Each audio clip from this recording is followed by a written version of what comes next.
Makakaupo na po tayo. Pagpapatuloy natin ang ating pong pag-aaral ng ating pong confession. Nasa chapter 2 pa rin tayo ng ating pag-aaral of God and of the Holy Trinity. Nasa part 15 na po tayo, no? Medyo matagal na rin tayo dito sa chapter 2 at marami pa tayong chapter na pag-aaralan at mahabang panahon pa ito. Anyway, nasa atin naman ang lahat ng panahon para pag-aralan ito, para ma-appreciate natin ang mga katotohanan na ito na ating pinananampalatayanan. So, review lang po tayo ng konti. So, nandito tayo no, sa Roman numeral number 3, the triune God in relation to Himself. Okay, letter A pa rin tayo. Di pa rin tayo maalis dito. No? The doctrine of the Trinity stated. And then, nasa ilalim nito ay tatlong bagay. Una, the unity of the three divine persons elaborated. The divinity of the three subsistence is defended. The distinctions of the three divine persons analyzed. So, ngayon pong hapon, ay tutuloy lang natin yung number 3. Okay? The distinctions of the three divine persons analyzed. At nandito pa rin tayo sa paragraph 3 ng ating pong confession. Pero nandito na tayo sa bahaging ito. No? The Father is of none, neither begotten nor proceeding. The Son is eternally begotten of the Father. The Holy Spirit proceeding from the Father and the Son. Again, ang pinag-uusapan natin dito, distinctions. Kapag sinabi nating distinctions, the Father is not the Son. The Son is not the Holy Spirit. The Holy Spirit is not the Father nor the Son. Pero sila iisa. Sila'y tatlong magkakaibang persona, pero sila ay iisang Diyos. Ibig sabihin, ang lahat ng quality ng Father, yun din ang quality ng Son. Lahat ng quality ng Son, yun din ang quality ng Holy Spirit. Okay? But they are one God. At ito pong mga distinctions na ito, o yung revelation sa atin ng sila hindi iisang persona, kundi iisang Diyos. Tatlong magkakaibang persona, pero iisang Diyos, ay hango po sa Scripture. Hindi po ito inimbento lamang ng tao. Hindi po ito hiniram ng mga theologians na bumuo na ating confession sa mga ibang literature available sa panahon nila. Ang pinagkunan po nila ng mga terminology nito, exactly kung ano yung nakasulat dyan sa paragraph 3 na ating sinusuri, ay from the Scripture. Okay? Kaya yung paniniwalaan nating katuruan na ang tatlong persona ay tatlong magkakaibang persona pero sila'y isa, bagamat sila'y magkakaiba na persona, iisa, hindi po sila magkakahiwalay, ay hango sa Biblia. Okay? Ito po yung turo ng Biblia, hindi po ito likha ng tao lamang. And the very fact na hindi natin ito lubos na maintindihan at hindi natin ito kayang ipaliwanag gamit ang logic ng tao or ng science or ng whatever field of learning or knowledge, ay patunay na kaya lang natin alam itong mga katotohanan to kasi ni-reveal sa atin ng Diyos sa Scripture. Okay, so pag-aralan natin ng mas mainam to, no? Itong number 3. But let's start with a note. Okay, we cannot understand the biblically taught distinction between the persons of the Trinity without discussing the issue of the so-called eternal generation of the Son. Okay, eternal generation of the Son. Medyo malalim yung term na ito, no? At hindi tayo lahat familiar dito. Okay? Pero ito po ay bahagi ng revelation sa Scripture na hindi natin pwedeng iwasan. Okay? At dahil hindi natin siya pwedeng iwasan, kailangan natin siyang maunawaan. Hindi naman natin siya kailangang maunawaan katulad ng pagkakaunawa ng mga experts or ng mga magagaling na theologians. Sila ang gifted doon, no? Sila ang may expertise doon, sila ang nag-aral doon. So tayo bilang mga pangkaraniwang mananampalataya na nag-aaral ng confession at nag-aaral ng salita ng Diyos. Ang mainam lang sa atin maging pamilyar tayo. Anong ibig sabihin nito? At ano ang implikasyon nito sa ating pananampalataya sa doktrina ng Trinidad or sa doctrine ng Trinity. Okay, yung pong phrase na eternal generation of the Son ang ating pong pag-aaralan ngayong hapon. Okay, pero hindi ko sinasabi sa inyong ito yung pinaka-detalyadong pag-aaral. Kumbaga, i-highlight ko lamang po sa pag-aaral natin ngayong hapon yung nakikita kong kailangan nating maintindihan para hindi tayo malito o kaya hindi tayo matangay ng mga maling tagapagturo. Okay, so meron tayong term, eternal generation of the Son. It's a theological term. Anong ibig sabihin yan? So ang pinili kong definition ay mula dun sa systematic theology ng isang theologian. Ang pangalan ay si Louis Berkhof. Isa siyang Reformed theologian. Okay, at ito ang kanyang definition ng eternal generation of the Son.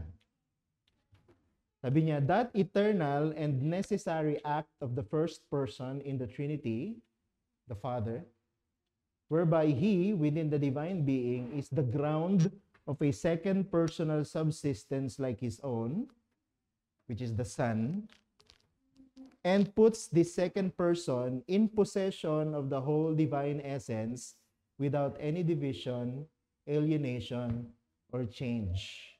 Okay? So ito po yung sabi nating theological definition ng turo ng Biblia patungkol sa eternal generation of the Son.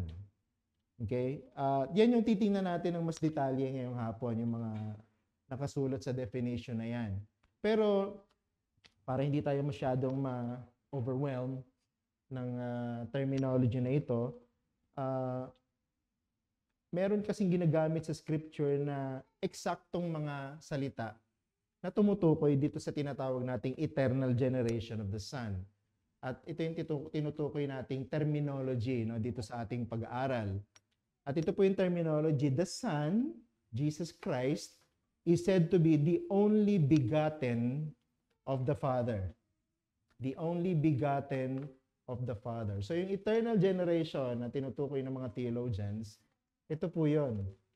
Jesus Christ is the only begotten Son of the Father. So sa Tagalog, ang Panginoong Jesucristo ang bugtong na anak ng Diyos Ama. Okay, so yun po yung terminology sa Tagalog. Bugtong na anak ng Ama. Okay? So yun po yung layman's term kung tawagin. No? At yung mas makikita natin sa Biblia, bugtong na anak ng Diyos. Pero yung theological terminology ay eternal generation of the Son. Okay? So yun po yung pag-aaralan natin ngayon. Anong ibig sabihin yan? Anong ibig sabihin na ang Panginoong Jesucristo ay bugtong na anak ng Ama? Diba? Kasi pagka narinig mo yung bugtong na anak, ano pa ba yung mas malalim, mas mababaw na translation ng bugtong? Natatanging anak? Diba? O kaya yung mas colloquial, diba? The only son, parang ganon. Ano yung mas mababaw pa, napakahulugan na siguro mas naiintindihan ng lahat ng generation, the only son. O nag-iisang anak. Okay? Pero sa scripture, ang ginamit na terminology ay bugtong na anak ng Ama. Walang iba kundi ang ating Panginoong Jesucristo. At yan po hango sa maraming talata. At ang isa sa mga susing talata ay sa John chapter 1 verse 18 from the NASB. Ganito mababasa po ninyo. No one has seen God at any time, the only begotten God who is in the bosom of the Father, He has explained Him. So yun po nakasulod dyan, the only begotten God. Okay, the only begotten God who is in the bosom of the Father, He has explained Him. Hindi ko po ituturo sa inyo yung mga technical at mga Greek terms, ano? Kasi hindi nyo naman may encounter yan sa inyong pag-aaral at hindi nyo rin naman may encounter sa inyong mga personal study unless gusto nyong mas malalim na pag-aralan. Pero sa Greek, ang ginamit po kasi dyan ay monogenes. Okay? So, the only begotten Son, the only begotten God. So, papaliwanag natin, meron akong ilang bullet points dito to explain what this means. Anong ibig sabihin na ang Panginoong Jesucristo'y bugtong na anak ng Ama? Kasi pag narinig mo yung bugtong na anak, ibig sabihin, bunga ng pagmamahalan ng isang mag-asawa. Diba? So, pagka sinabi mong anak, merong ama, meron ding ina. Diba? Kaya merong anak. Ayun ang laging pumapasok sa isip natin pag narinig natin yung salitang anak o bugtong na anak o nag-iisang anak. Pero dito po sa revelation sa atin sa Biblia, hindi yun ang ibig sabihin ng bugtong na anak. Okay? Kung meron mang pagkakahawig sa pagkaunawa natin ay merong dapat liwanagin, no? Kasi pag pinilit natin ang lahat ng pagkakaintindi natin, magkakaroon tayo ng confusion. So, isa-isahin natin. The term begotten is not a description referring to the virgin birth of the Son. Sabi kasi ng iba, kaya siya bugtong na anak sapagkat ang Panginoong Jesucristo ay ipinanganak. Okay?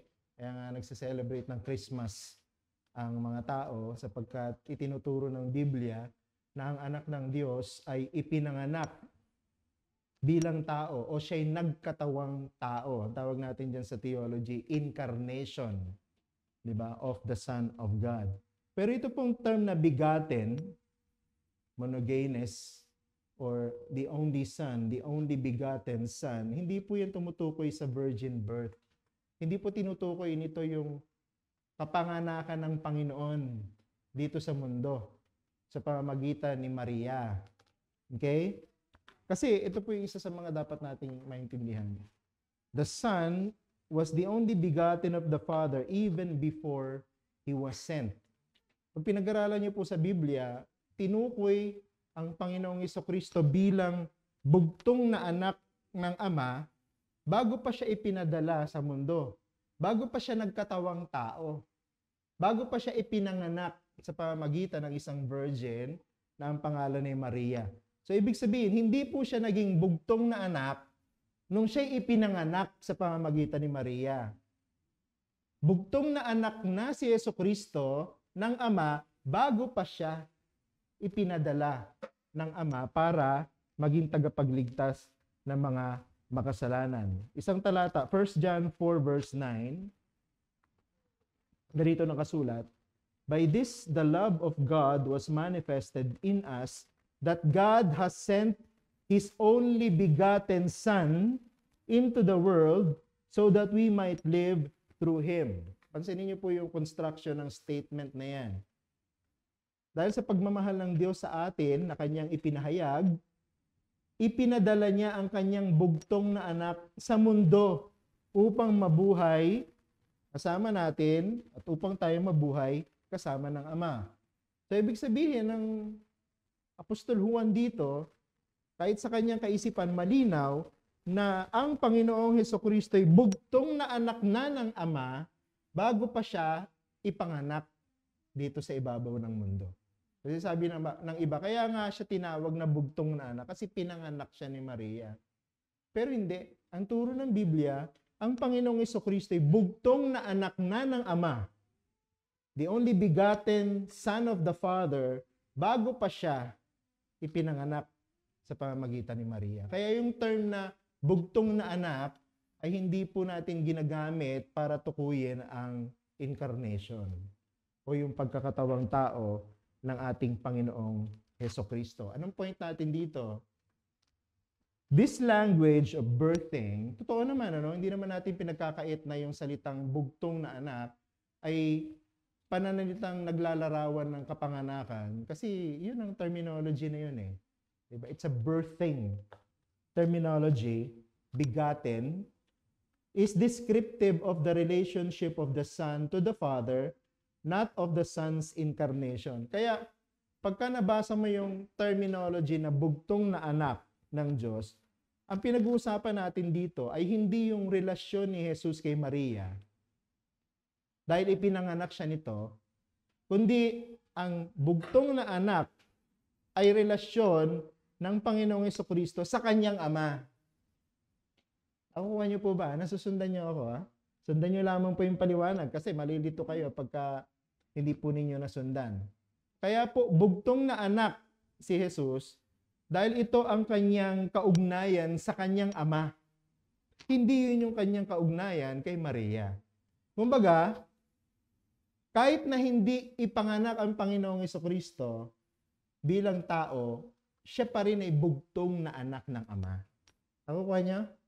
Kumbaga, ano niya na ito? Taglay niya ng kaugnayan sa kanyang Ama bago pa manilikha ang lahat ng bagay. Di ba pinag-aralan natin, ang Panginoong Jesucristo ay kasama na ng Ama.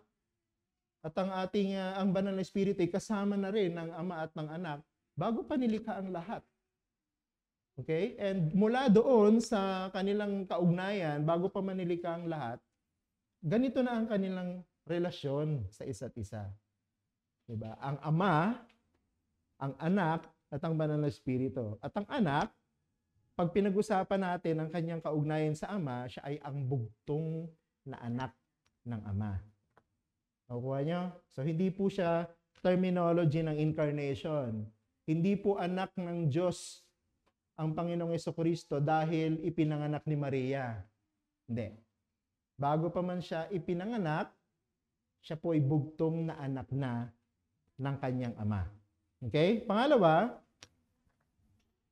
kung may mga tanong po kayo ha, mamaya, sagutin natin. Pangalawa, na paglilinaw, whatever the Father is and possesses, He eternally and necessarily communicates to the Son. So kung ano yung mayroon ng Ama, kung ano yung katangian ng Ama, kung ano yung kanyang kalikasan, ito ay taglay din naman ng anak. Bakit? Sapagkat ibinibigay ito ng Ama sa kanyang anak. Yun po yung ibig sabihin ng communication of the divine characteristics and essence. Ibig sabihin, kung ano ang katangian ng Ama, yun din ang katangian ng anak. E di ba tayo, may mga kasabihan tayo, yung anak ay nagmana lang sa Ama. Okay, yung anak ay nagmana lang sa ina. Ibig sabihin, siguro magkamukha. Baka magkamukha ng ilong, magkamukha ng mata, magkamukhang maglakad, o magkamukha ng ugali. Diba? Yun yung pagkaintindi natin dun na nakuha niya yan sa kanyang Ama. O kaya nakuha niya yan sa kanyang ina. Inana niya yan sa kanyang Ama o sa kanyang ina. Yun ang pagkaintindi natin sa terminology na ganon. Okay? Pero dito, sa usapin na ito, hindi po ito parang minana lang ng Panginoong Jesucristo ang katangian ng kanyang Ama, kundi kung ano yung katangian ng kanyang Ama, yun din ang kanyang katangian. Halimbawa, kung ang Ama ay ganap na Diyos, ang anak din naman ay ganap na Diyos. Hindi natin pwedeng sabihin yan sa mag-ina, sa mag-ama, di ba? Hindi mo naman pwedeng sabihin kung ano yung ugali ng Ama, yun din ang 100% na ugali ng anak. Hindi eh. 'Di ba? Siguro may mga hawig lang o na tawag dito, na adapt na ugali, pero hindi mo magagaya lahat ugali ng magulang Hindi mo lahat makikita sa ugali ng anak. Pero dito, ang pinag-uusapan nating communication of whatever the Father possesses, 100% 'yon. Kung ano yung katangian ng Ama, yun din ang katangian ng anak. Kung sinabi ng Biblia ng Ama ay omniscient, ganun din ang anak. Kung sinabi ng scripture ng Ama ay omnipotent, ganun din ang anak. Diba? Bakit? Sapagkat sila iisa Diba? Ang Ama at ang Anak at ang Banal na Espiritu, sila iisa. Kaya kung ano yung katangian ng Ama, hindi ng katangian ng Anak. Kung ano yung katangian ng Anak, hindi ng katangian. Pero sila'y tatlong magkakaibang persona, pero sila'y iisang Diyos. Doctrine ng Trinity. Okay? Pagka nakabisado mo yon at naunawaan mo, hindi ka malilito sa usapin na ito ng Trinity. Maganda yung sinabi ni Keith Johnson sa isang article, ang title, Is the Eternal Generation of the Son a Biblical Idea? So, nabasa ko po ito sa The Gospel Coalition website, America. Ganito yung kanya sinabi. This doctrine teaches that the Father eternally communicates the divine essence to the Son without division or change, so that the Son shares an equality of nature with the Father, ibig sabihin, sharing all the attributes of deity, yet it is also eternally distinct from the Father. Ibig sabihin nito, hindi po sa pagpapasa ng mga katangian ng Ama ay na-absorb ng anak yung Ama. O kaya naman na-absorb ng Ama yung anak. Kasi di ba pag sinabing ibinigay mo yung lahat ng katangian mo, parang kaisipan natin, nakuha na ng anak ang lahat, wala nang natira sa Ama. O kaya naman, baligtad, nakuha na ng Ama ang lahat, wala nang natira sa anak. Kumbaga parang na-absorb nung isa, yung isa. No? Yun yung pagkaintindi ng iba pagka ginamit mo yung literal na terminology na i-communicate or ipinasa o i-share yung lahat ng katangian. Parang wala nang natira dun sa nagbibigay. Kinuha na lahat ng tumanggap. Hindi po ganun ang ibig sabihin. No? Hindi po ganun ang ibig sabihin ito. Ibig sabihin, nananatili pa rin silang distinct. Ibig sabihin, nananatili ang Ama na Ama, nananatili yung anak na anak. Pero kung ano yung katangian na meron ng Ama, nandun din sa anak yon. Kung ano yung katangian na meron sa anak, nandun din sa banal na Espiritu yun. Kaya nga sila iisang Diyos Kumbaga, hindi po nagkaroon ng katangian o hindi po naging Diyos ang anak dahil ginawang Diyos ng anak. Hindi naging Diyos ang anak dahil ginawang Diyos ng Ama. Kasi ganun ang pagkaintindi ng iba no? Kaya lang naging Diyos ang anak kasi ginawa siyang Diyos ng Ama. Hindi po ganun. Okay? Iisa lang po silang Diyos. Kaya lang, pinakita sa atin yung tinatawag na pagkakatangi-tangi nila. Ang Ama, nagpakilala siya bilang Ama. Ang anak, nagpakilala siya bilang bugtong na anak ng Ama. At ang banal na Espiritu, pinakilala dyan, pag-aaralan natin, as preceding o sumunod o galing o ipinadala buhat sa Ama at sa anak. So pag-aaralan pa natin yon sa susunod po nating topic. Kaya yung Hebrews chapter 1 verse 3, mas magiging madali nating maintindihan. Kasi sabi dun sa Hebrews 1 verse 3, He is the radiance of the glory of God and the exact imprint of His nature. Kaya ito yung isa sa mga verses na ginagamit natin para ipaliwanag ang pagiging Diyos ni Jesus. Sapagkat kung ano yung kabuuan ng katangian ng Ama, yun din ang kabuuan ng kanyang katangian. He is the exact imprint of the Father's nature. Ibig sabihin, kung ano yung Ama, yun din yung anak. Okay? At anong paliwanag natin dyan theologically? Because the Father, who possesses all of these attributes, communicates all of them to the Son. Ibig sabihin, kung ano yung meron ng Ama, meron din yung anak. Kung ano yung meron ng anak, meron din ng banal na Espiritu. Bakit? Sapagkat sila iisa. Sapagkat sila iisang Diyos. Tatlong magkakaibang persona, pero iisang Diyos. Pero bagamat sila tatlong magkakaibang persona, sila po'y may isang katangian. Meron silang iisang essence, meron silang iisang nature. Ang point natin dito, the Son is not deriving His essence from the Father since they are of one substance. Iisang Diyos lang sila. Kaya hindi pwedeng, kaya meron yung anak na katangian na ito kasi kinuha niya lang sa Ama. O hiniram niya lang sa Ama. Hindi. Taglay ng anak ang lahat ng katangian na mayroon ng Ama. Taglay ng banal na Espiritu ang lahat ng katangian na mayroon ng Ama at ang anak sapagkat sila iisang Diyos. Okay? Hindi mo pwedeng sabihin sila iisa, pero hindi taglay ng bawat persona ang lahat ng katangian ng isang persona. So, kung ano yung katangian ng Ama, taglay ng anak. Kung ano yung katangian ng anak, taglay din ng banal na Espiritu. Bakit? Sapagkat sila iisa. Walang hierarchy, no? Hindi pwedeng sabihin dahil Ama mas mataas. Yung mga katangian ng Ama higit sa katangian ng anak. O dahil yung anak ay mas malapit sa Ama, yung katangian ng banal na Espiritu ay hindi kasing pantay ng katangian ng anak. Hindi. Pantay-pantay sila. Pare-pareho sila ng katangian. Ang pinag-uusapan natin dito, papaano sila nagpakilala sa atin. Diba? Ang isang persona ay nagpakilala bilang Diyos Ama. Yung isang persona nagpakilala bilang bugtong na anak ng Ama. Yung isang persona nagpakilala bilang banal na Espiritu. Okay? Yan ang doktrina ng Trinity. Okay. Pangatlo, may mga tanong po ay clarify natin mamaya. Ito, pangatlo, the Father and the Son have always related to each other as Father and Son. Ibig sabihin, ang Ama ay Ama na noon pa.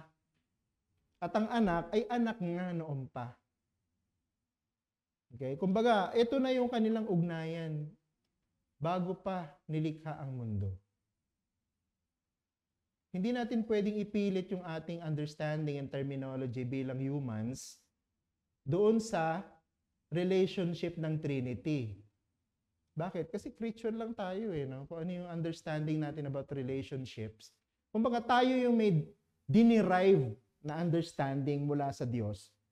Hindi natin pwedeng ipilit sa Diyos yung ating na-derive na understanding. Pag sinabi mong na-derive na understanding, yun lang yung naunawaan mo based on God's revelation. Kaya naiintindihan natin yung ibig sabihin ng Ama, naiintindihan natin yung ibig sabihin ng anak. No? Because merong kaugnayan ng Diyos na ganun. Ang Diyos na Ama ay may kaugnayan sa kanyang anak, ang bugtong na anak ng Diyos. At tayo, naunawaan lang natin yon. Bakit? Dahil nilikha lang tayo ng Diyos. Kumbaga natutunan lang natin ito mula dun sa Diyos na lumikha sa atin. Kaya hindi natin pwedeng ipilit yung ating karanasan, yung ating pagkaunawa doon sa katotohanan ng Diyos. Ito'y katotohanan ng Diyos na ang Ama ay Ama na noon pa at ang anak ay bugtong na anak na ng Ama noon pa man bago nilikha ang lahat ng bagay. Ibig sabihin, kahit hindi nilikha ng Diyos ang mundo, kahit hindi nilikha ng Diyos ang tao, ang Diyos ay Ama na ng kanyang bugtong na anak. At ang bugtong na anak ay may kaugnayan sa kanyang Ama. Okay, nakukuha niyo po? Kahit wala tayo, kahit wala itong universe natin, kahit wala yung earth, kahit wala yung human beings, ang Ama ay mananatiling Ama at ang anak ay mananatiling anak. Kaya nga ang tawag sa kanya sa theology, eternal generation of the Son. Ibig sabihin, wala po siyang pinagmulan. No? Wala siyang katapusan. Nag-i-exist na yan bago pa man ang lahat ng bagay na nilikha. Paano natin nalaman yun? Kasi ganyan ang kanyang revelation ng kanyang sarili sa Scripture. Tingnan niyo po itong mga talata na ito. Naglagay ako ng 3 talata dito para ipakita sa atin na ama na ng bugtong na anak ang Ama bago pa man siya ipinadala dito sa mundo, bago pa man siya nagkatawang tao, bago pa man natin nakilala ang anak, ay anak na siya, bugtong na anak siya ng Ama. Tingnan mo, Galatians 4:4. O, ano sabi diyan? But when the fullness of time had come, God, alam naman natin, di ba? Pinag-aralan natin noong nakaraan, pag nakita natin magkakasama yung 3 persona ng Diyos sa isang talata at nakita natin yung God in distinction to the Son, so that's God the Father. So, in the fullness of time, God the Father sent forth His Son, born of woman, born under the law. So, nandun na yung relationship nila. God the Father and God the Son, His Son. Okay? Kumbaga hindi naging son dahil ipinanganak ni Maria. Son na siya bago pa siya ipinanganak ni Maria. Yun ang tamang order ng ating understanding. Kasi yun yung revelation. Yun yung pagpapahayag sa atin sa Scripture. And then, John 3:16, yung familiar na talata sa ating lahat. Ano sabi diyan? For God, the Father, so loved the world, that He gave His only Son, that whoever believes in Him should not perish, but have eternal life. So God the Father loved the world, that's why He gave His only Son. Hindi naman sinabi diyan, For God so loved the world that He gave Jesus Christ. Hindi. For God so loved the world that He gave His only Son, His only begotten Son. Okay? Kumbaga, only begotten na si Jesus bago pa siya nagtatawang tao. Okay? And then, 1 John 4:14. Ang sabi diyan, and we have seen and testify that the Father has sent His Son to be the Savior of the world. Oh, yan na naman. Ganun din, di ba? Pinadala ng Ama ang kanyang anak para maging tagapagligtas ng mundo. Kumbaga, ang kaugnayan ng Ama at ang anak, ganyan na. Bago pa man, nagkatawang tao ang Panginoon. Ama na ang Ama, bago pa siya ipinanganak, o bago pa ipinanganak ang Panginoong Jesucristo, anak na, bugtong na anak na ang Panginoong Jesucristo, bago pa siya nagkatawang tao. Kumbaga, ito na ang eternal relationship between the Father and the Son before everything was created. Alright? Importante, gusto nating bigyan ng diin, paulit-ulit, para hindi tayo malito.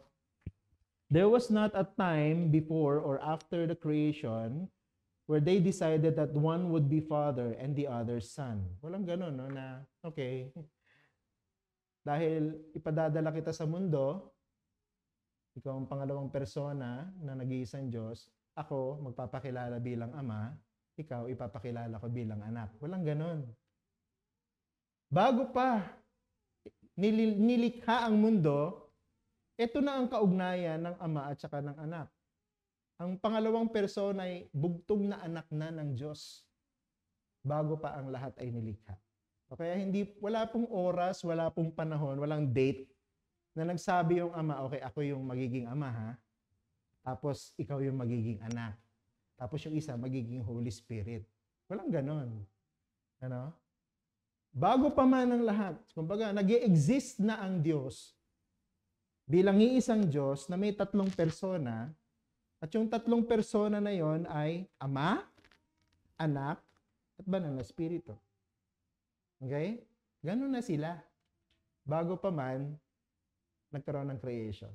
At alam nating ganon ang kanilang pagpapakilala dahil ganon nila isinulat sa Biblia ang kanilang revelation, ang kanilang sarili. Ulitin ko, yung Trinity ay naintindihan natin kasi nakasulat sa Biblia ito eh. Ito yung revelation ng Diyos, pagpapahayag ng Diyos kung sino siya.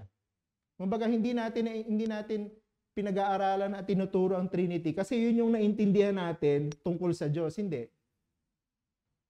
Kaya natin naintindihan ang Trinity, kaya natin pinananampalatayanan ang turo na ito sapagkat ito yung ipinahayag ng Diyos sa atin, itinuro ng Diyos sa atin tungkol sa Kanya. Okay? Kanya yan. Naintindihan lang natin kasi minabuti ng Diyos na ipaunawa sa atin. Kaya hindi natin pwedeng baluktutin ito, hindi natin pwedeng i-redefine ito, hindi natin pwedeng sabihin hindi totoo ito, kasi nakasulat ito sa Biblia. Okay? And then point natin, there was never a time that the distinction of Father and Son did not exist, but it was their relationship as theologically, it is eternally in the very being of the triune God. Yun yung pinaliwanag ko kanina. Yan na sila. Bago pa man nilikha ang mundo. Yan na yung kanilang relationship. Okay? Kaya nga yung sinasabi ng iba, bakit nilikha ng Diyos ang tao? Siguro malungkot siya kasi nag-iisa siya. Hindi totoo yun. No? Bakit? Sapagkat bago pa man nilikha ng Diyos ang tao, bago pa man nilikha ng Diyos ang mundo, nag-i-exist na ang Diyos bilang Ama, Anak, at Banal na Espiritu. At sila ay mayroong perfect relationship with one another. They are satisfied with one another. They are content with one another. Hindi nila kailangan ng sino man, hindi nila kailangan ng anuman para mag-exist. Hindi pwedeng sabihin ng isang nilikha lamang, kaya nilikha ng Diyos ang tao dahil nalulungkot siya. Isang kasinungalingan yun. Hindi kailangan ng Diyos ang sino man. Sila'y masaya at nagmamahalan bilang tatlong persona ng nag-iisang Diyos. They are perfectly harmonious with one another. Kaya nilikha ng Diyos ang mundo at ang tao, okay, para lalong tumingkad ang kanyang kaluwalhatian. Diba? Pero hindi natin siya kailangan. Hindi kailangan ng tao. Hindi na kailangan ng Diyos ang tao para siya'y sumaya. Okay? So it's the same here. No? Yan na po ang kanilang kaugnayan eternally in the very being of the triune God. Kumbaga nag-exist na sila na ganyan. Okay? Wala pong nagbago. Wala pong magbabago.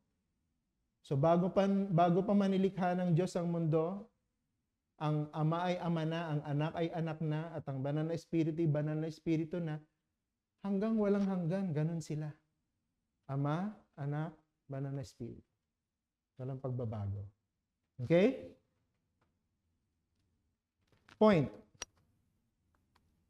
Sabi ko na pala yung point. Ito po ay isang quotation from a scholar named Lee Irons. Ito po ay isang theological article, The Eternal Generation of the Son. Sabi niya, for one thing, in human begetting, there is a time when the Son does not exist.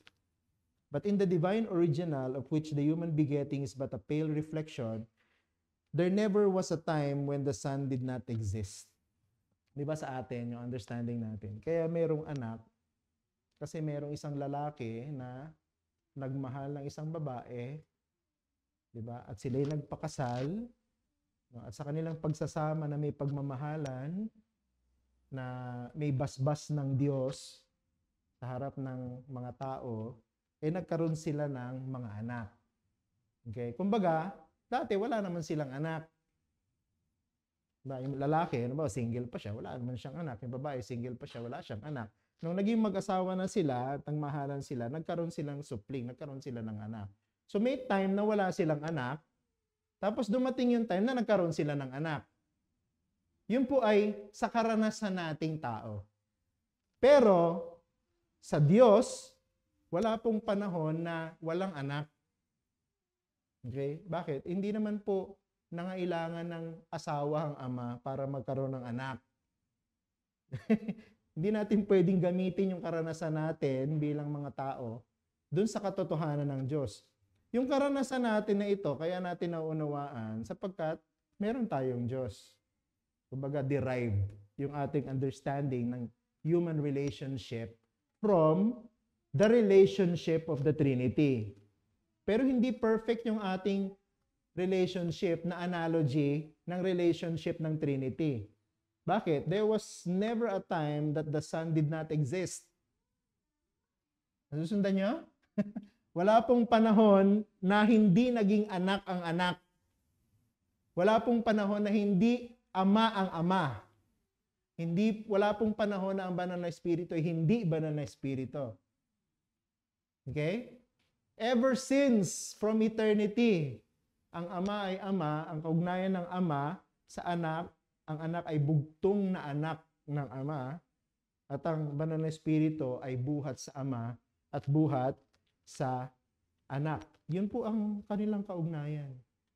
Okay? Yun po yung turo ng Biblia patungkol sa eternal generation of the Son.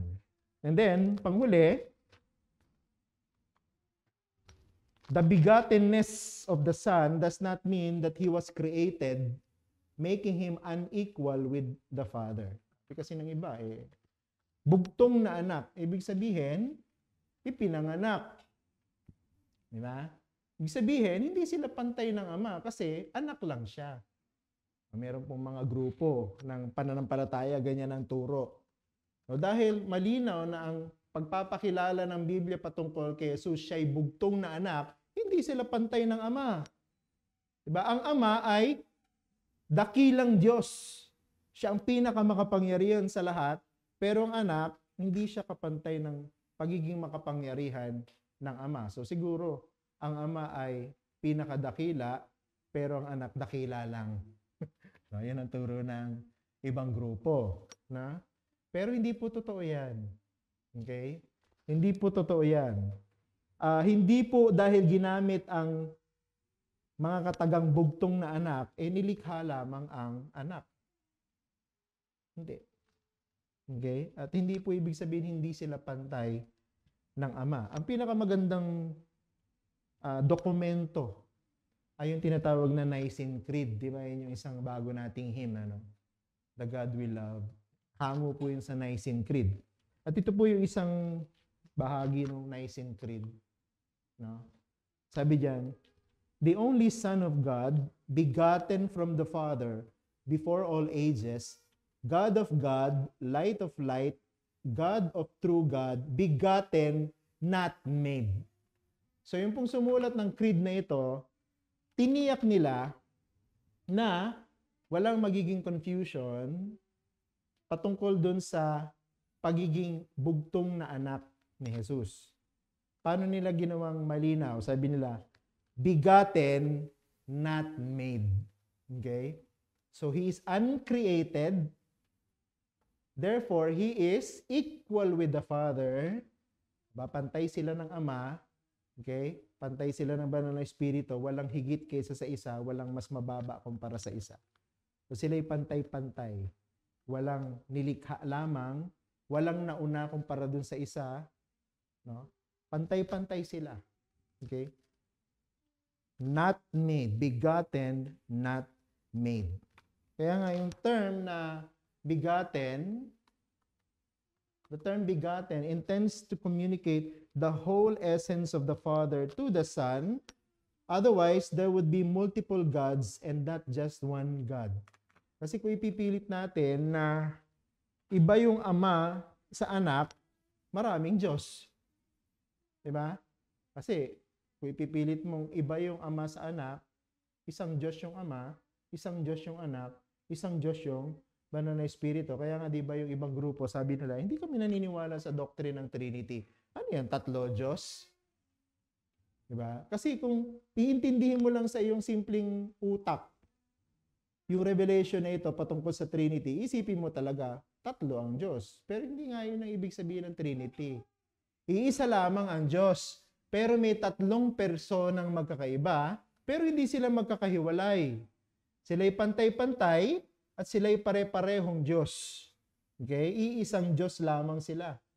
Okay? That's the doctrine of the Trinity. Hindi po multiple gods. One God. Kaya nga, kahit naniniwala tayo sa doctrine ng Trinity na mayroong tatlong persona, naniniwala pa rin tayo sa monotheism. Ibig sabihin nun, iisa lamang ang Diyos. Okay? So tayo, hindi ibig sabihin na naniniwala tayo sa Trinity, tritheistic tayo o may tatlong Diyos. Hindi. Monotheistic pa rin tayo. Kaya ibig sabihin ng monotheistic, one God lang. Diba? Nag-iisa lang ang Diyos. Pero meron siyang tatlong persona.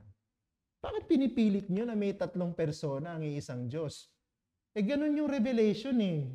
Diba? Yan ang sagot natin doon. Pagka pipilosopuhin kayo, bakit pinipilit na mayroong Trinity iisa lamang ang Diyos. No? Ang sagot lang natin simple, kasi yan ang revelation ng Diyos ng sarili niya sa Bible. Okay? At ito nga yung masusi nating sinusuri dito sa chapter na ito. Kaya ang tagal na natin sa chapter na ito. Kasi ayoko iwanan na hindi tayo pamilyar. At ang isa sa mga pinakamalino na verse na nagtuturo sa atin na kung ano yung Ama, yun din naman ang anak. Kung anong katangian ng Ama, yun din naman ang katangian ng anak. Ay yung John chapter 5 verse 26. Anong sabi diyan? For as the Father has life in Himself, so He has granted the Son also to have life in Himself. Okay, yung term na life in Himself, okay, yan yung sa Old Testament na name ng Diyos, Yahweh. So, parang sabihin, for as the Father is Yahweh, so also the Son is Yahweh. Yan ang ibig sabihin ng verse na yan. No? Nag-i-exist ang Ama sa sarili niya. Ibig sabihin ng Yahweh, di ba? I am a self-existent God. Ganon din naman ang Son. He is also self-existent. Hindi mo pwedeng sabihin na ang Father lang yung self-existent, yung Son hindi. At pagka ginawa mo yun, hindi sila pantay, hindi sila iisang Diyos. Kaya, kung ano yung Ama, yun din ang anak. Sabi diyan, ang Ama ay mayroong buhay sa kanyang sarili, ang anak, meron din siyang buhay sa kanyang sarili. Kung ano yung katangian ng ama, yun din ang katangian ng anak. Kung ano yung katangian ng ama, yun din ang katangian ng anak. Okay? Nakukuha niyo po ba? So, kung ano yung quality, essence ng Father, yun din ang quality and essence of the Son. And ganun din ang quality and essence of the Spirit. Diba kasi pinag-aralan na natin, the Father is God, the Son is God, the Spirit is God. Nauna na nating pinag-aralan yun eh. Okay? Point natin dito, the term, the aseity, yun yung sinasabi nating self-existence, no? O yung sa Old Testament, Yahweh of the Son is consistent with the eternal generation of the Son. Ibig sabihin, the eternal generation of the Son seeks to protect His aseity. Ibig sabihin, yung doktrinang na eternal generation, yung pagiging bugtong na anak ng Diyos, ay hindi nagtuturo na si Jesus ay mas mababa sa anak. Dahil anak lang siya. Hindi. Yung pagiging bugtong na anak ni Jesus, yan na ang kanyang kaugnayan sa Ama bago pa nilikha ang lahat. At ito ay tumutukoy sa kanyang pagiging pantay ng Ama. Hindi yung pagiging mababa kumpara sa Ama o sumunod lang sa Ama pagdating sa pagiging Diyos. Hindi. Sila ay pantay. Okay? That's the doctrine of the eternal generation of the Son. Conclusion natin dito, sa pag-aaral natin na ito ng bahagi na ito ng eternal generation of the Son, the eternal generation of the Son is the orthodox and biblical way to distinguish between the co-eternal, co-equal, consubstantial Father and Son. Ibig sabihin, kung theologically, pag-aaralan mo kung ano yung orthodox, kung ano yung tamang turo ng Biblia patungkol sa kaugnayan ng Ama at ng Anak, ang term po dyan, theologically, eternal generation of the Son. Ang biblical words na ginamit, ang pagiging bugtong na anak ni Jesus. Okay? Tanong. Baka meron po kayong katanungan. Paglilinaw dito po sa ating pinag-aralan. Okay, well, may tanong ka?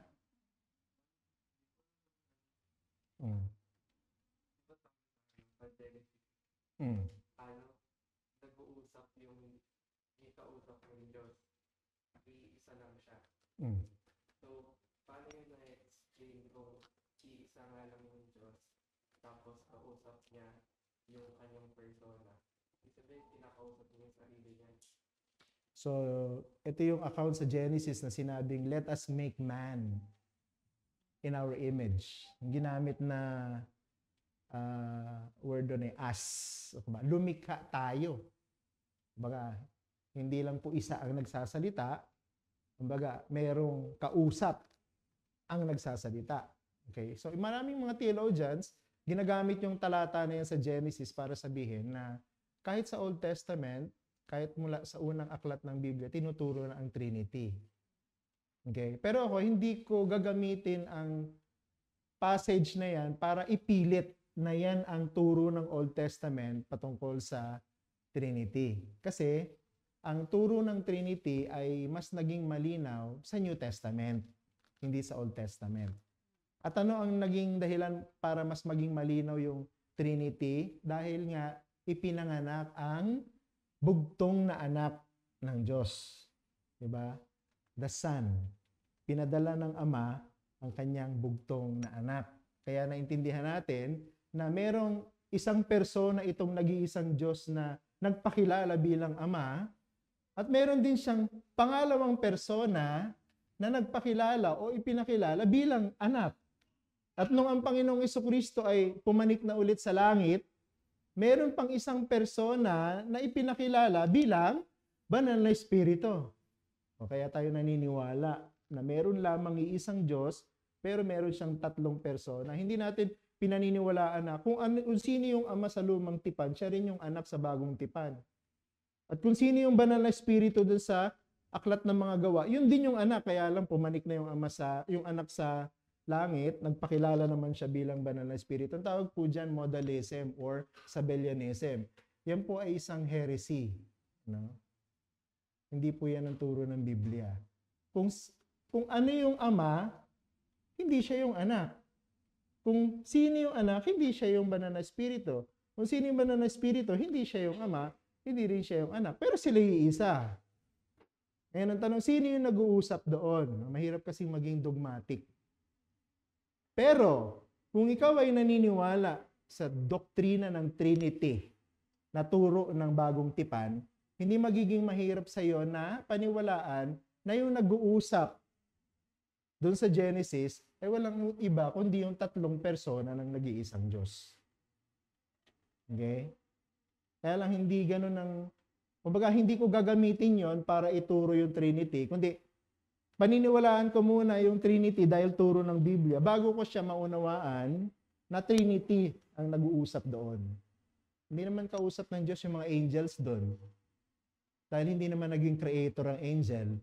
Di ba? Wala namang angel na naging creator. Diyos lang ang creator. Kaya ang pinaka madaling pagkaunawa sa eksena na yon, nag-uusap ang tatlong persona na nag-iisang Diyos. Pinakausap ba ng Diyos ang sarili niya? Pwede mo sabihin ganon. No? Pinakausap ng nag-iisang Diyos ang sarili niya. Kaya lang, meron siyang tatlong persona eh. Distinct nga, di ba? Ang ginamit natin, distinct. The Father is not the Son is not the Holy Spirit. So they communicate with one another. Diba? Walang problema doon sa understanding na yon. Hindi po schizophrenia yun na ano yung Diyos, parang may split personality. Hindi. Tao lang nagkakaroon ng schizophrenia, pero hindi pwede maging schizophrenic ang Diyos. Okay? Sasagot ko ba yung tanong mo? So, ako, mas paniniwalaan ko, no? Ako, ang direction ko, mula sa New Testament papunta dun sa Genesis. Hindi mula sa Genesis papunta sa New Testament. Baligtad yun. Naniniwala ako may Trinity kasi may revelation ang Biblia, lalo na sa New Testament, na mayroong person called the begotten God, o begotten Son of God, at mayroong person called the Holy Spirit because of the New Testament. No? And yung understanding na ito ng Trinity, ang kumukumbinsi sa akin na paniwalaan na yung nag-uusap doon, gawin natin ng tao ay ang Trinity. Nakukuha nyo ba? Nasusundan nyo ba? May tanong pa? Clarification? Tanong nyo na. Baka tanong din ng iba yan.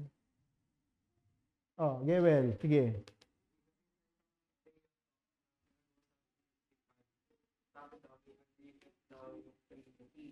So, may ipan sila. So, kung isa yung Diyos, bakit kailangan pa rin ng mag-ipan? Okay, kasi ang idea kasi ng covenant, di ba? It's a divine transaction. So, ibig sabihin ng divine transaction, mayroong parties involved. Hindi naman pwedeng ako lang ang nakipagtipan sa sarili ko. Mahirap yun. O, yun ang schizophrenic. Ibig sabihin, kausap mo sarili mo. Nakipagkasundo ka sa sarili mo, nagagawin mo ito. Nahihibang ka na pagka gano'n. Pero yung term kasi ng covenant o tipan, it's an agreement between parties. More than one. No? At doon sa agreement na yun, there will always be promises and there will always be threats. Ibig sabihin,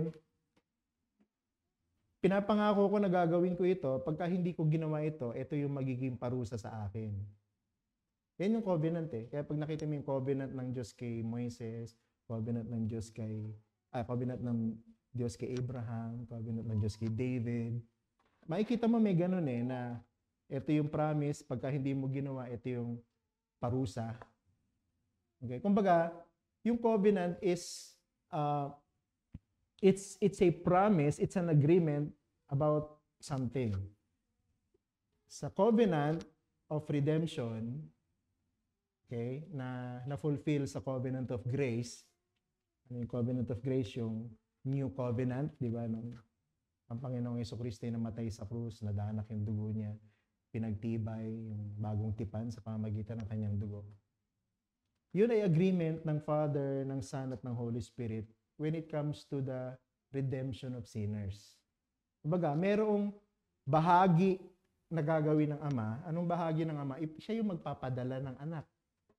Anong bahagi ng anak? Siya yung ipadadala at siya yung mag-aalay ng sarili niya.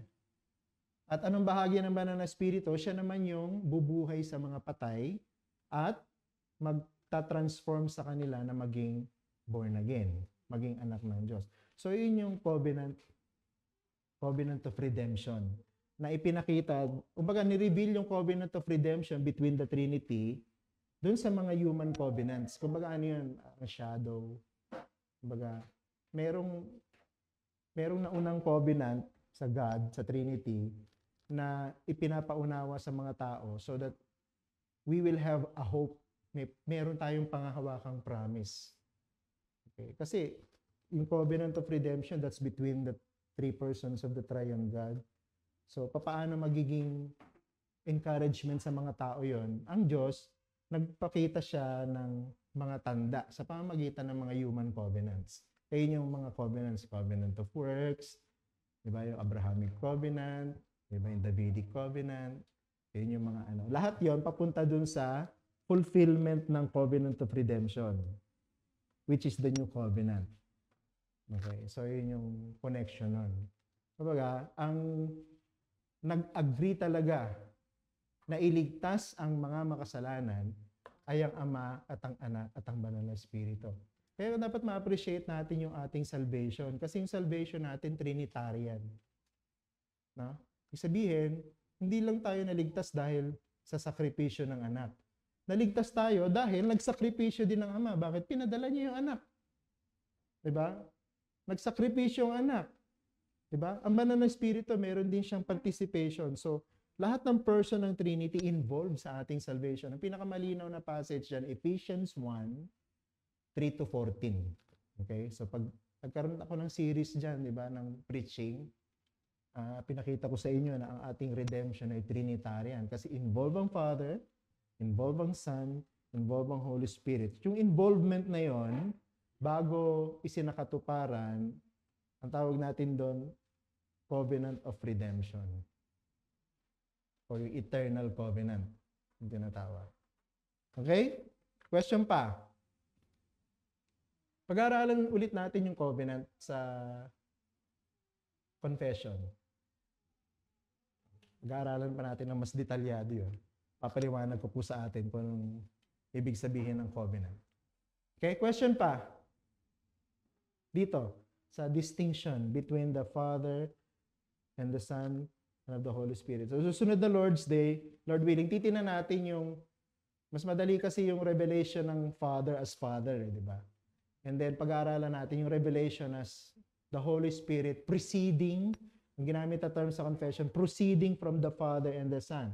Ano ibig sabihin nun? Pag-aaralan natin sa susunod na Lord's Day, Lord willing. Meron pa? Question? Clarification? Raya, may tanong ka? Baka mamaya itanong, baka tanong pa ng iba yan. Paul, wala? Hindi kayo malilito ha, baka mamaya may makausap kayong Jehovah's Witness magtumbling kayo. Okay, Iglesia ni Cristo. So susunod, siguro sa bandang huli, pag-aaralan natin yung mga heretical teaching na nirefute na ng church noon, ibig sabihin, pinrove na sila na mali at kinondemn na sila. Pero nag-exist pa rin ngayon. No? Yun yung mga tinatawag nating cult or kulto. Okay, so meron tayo isang lesson na naka-focus lang doon sa mga kulto na yun na dito tungkol sa teaching ng Trinity. Diyan kasi nagkaroon ng maraming gulo sa teaching ng Trinity. Okay, so kung wala nang tanong, magpahinga muna tayo. Mamaya mga 3:30 ay mag-start tayo ng ating worship service. Maraming salamat po